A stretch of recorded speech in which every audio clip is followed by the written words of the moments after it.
Contrairement à tout ce qui s'est dit sur la toile à propos de l'arrêt des travaux des deux sites majeurs que le gouverneur de province, Dr Guy Bondondungidi, veut doter la ville portière de Matadi, en l'occurrence le marché sud et le stade Lumumba. Quelques chevaliers de la plume de cette ville, triés sur les volets, ont palpé du doigt les réalités de ces travaux. Tour à tour, ces hommes des médias ont visité de manière officielle ces deux grands chantiers, alors qu'en temps normal, les chantiers de construction sont fermés au public. Sur les lieux, les travaux évoluent normalement à la grande satisfaction de ces derniers. Après avoir eu droit aux explications claires, nettes et précises de la part du conseiller du gouverneur technique, ingénieur Bigassi Bidindoma, sur les questions liées à la matière, l'honnêteté intellectuelle les oblige à reconnaître tout ce qui s'est fait.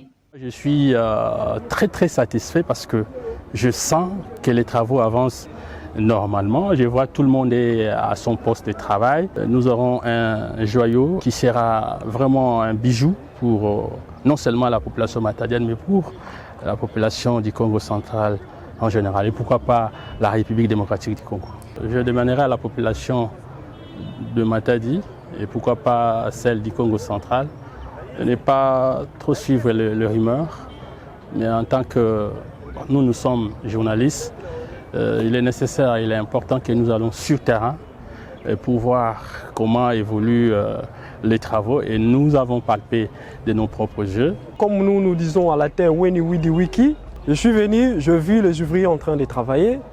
Je suis venu, je vis comment est-ce que les travaux sont en train d'être exécutés.